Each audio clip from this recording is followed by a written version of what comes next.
Well, hello, and I had a lot of fun training today and the past couple days. To be honest, I feel like I've really had a tremendous amount of fun, and nothing's going to stop me on my training every day until I die. So, the one-arm handstand work against the wall is just to build the strength in the position so that I can kind of just muscle my way through a one-arm handstand. When it comes to technique, that's how I learned the handstand itself. I just focused on being strong, and I just built the technique from practice. That's pretty vague. I built a technique just from building strength. So I think this is a great way to build up the arms and the elbow tendon. And I also do a lot of legs in this session. So when it comes to bodyweight legs, another way that you can overload it and progress it is to grab onto your legs and manipulate them, push or pull around the knee joint, around the ankles. A great way to add force, a dynamic force that you have to resist against, and challenges your balance as well. Technique, coordination, all that stuff that makes you useful when you're alive. When Roman generals, would come back from war in the time of ancient Rome, they would be treated like gods. They'd come back, have huge parades for them, and priests would whisper in their ear as they come in, "Memento mori."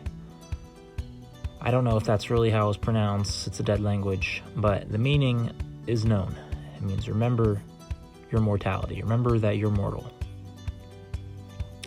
So I hope this doesn't come as a surprise or a moment of existential dread that you're going to die one day. We're all going to die. We live, we die. Some people think that's what gives life meaning and purpose. I don't know about that, but coming to terms with it sooner rather than later can't hurt. So remember, you're going to die. Everyone around you is going to die. Nothing lasts forever. And life can be as meaningful as you can make it. So when it comes to these split-legged positions, keep the back leg straight, and then here you're keeping the front leg straight. So one leg is bent, one leg is straight. You're trying to, the back leg will only bend to about 90 degrees, maybe a little bit more, but the front leg, when you do split, should be fully bent, or as much bend as you can do. You can fully bend it. There's several ranges of motions that you can use for different goals. Adapt it for your own sake. Here I'm trying to stretch out the inside of my crotch to try to get to the middle split active. I'm taking a little bit of a break from it just so I can do my leg training that I like to do without taxing my hips too much. Now pay attention here to the tempo that I'm doing. A very slow, eccentric, or the way down towards gravity, and then an explosive standing. So a controlled crouch and explosive standing is just kind of a meditation, really. An embodied meditation to get inside of my body here. They say all movement happens in the same place, from within your body. So practice stillness, get inside of your body. Now we're moving on to the nighttime stretching. I did a pretty basic. I foregone the bridge just to save my upper body capacity for these one-arm handstand wall supports. Keep the back leg straight when you're doing it like this to really get the full benefit. It's a lot harder, but that's what you want.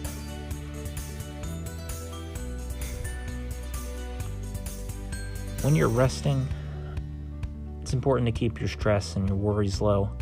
And a great way to do that is to control and dominate yourself and no one else. Control yourself, no one else. Don't try to control other people, your family members. Don't try to control and dominate your family members or anybody, your friends. They will not like it. No one likes to be controlled by anyone other than themselves. Unless maybe you're Brian Johnson, that tech bro who is trying to live forever. So here, the splits. Pretty, I think, basic movement for nighttime stretching for me. And I think for you, you can regress this to any level. Just keep the back leg straight. This side was kind of my weak side. I think one time when I was younger, I just jumped into the splits and I was not ready for it, and I hurt myself a little bit. I kind of tweaked the muscle in my hamstring. But here, I still think I have an adequate level of strength and flexibility, mobility. And onto the shoulders. Remember, your shoulders, most mobile joint in the body, can really be moved in every direction. So have some fun with that. I'm specifically doing this for air chair type balances, for handstands and all that.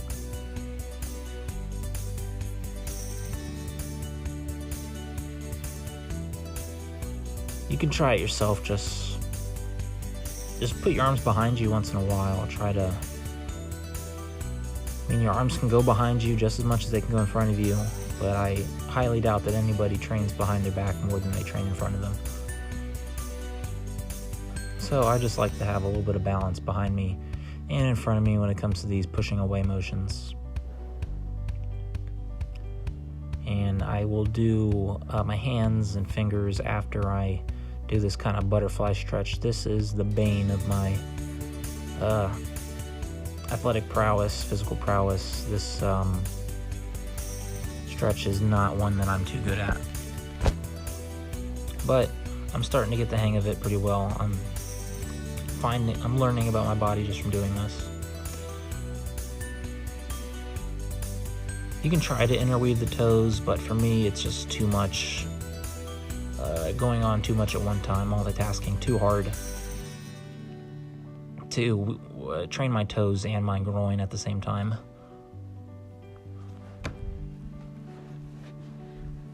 And do not forget to train the hands, even though the muscles in your hands and fingers do not grow all that much, and it's pretty hard to flex them on social media, but hands probably your most important things if you're so lucky to have them and to have control of them.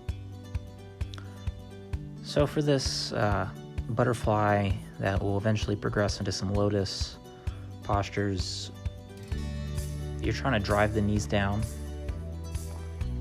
and gain control from the knees. Do not put pressure on the knees. Have the stretch go through the hips and have full control in the knees, because that's the driver. The knees are where the motion is the most leveraged. And on to the hands and fingers, which are very important. Start with the thumbs and the pinkies, because if you start with your strongest fingers and do the pinkies last, your pinky will get too tired to really perform this. So start with the pinkies, start with the thumbs, one of the two. If you didn't know, your pinky is actually the most important finger that's not your thumb when it comes to grip, because you have an opposable thumb, which is the full name of it. And what is the finger that opposes it the most? Your pinky. And if you made it this far, thanks for watching. Please like and subscribe. And we'll get through this fitness journey together. Bye-bye.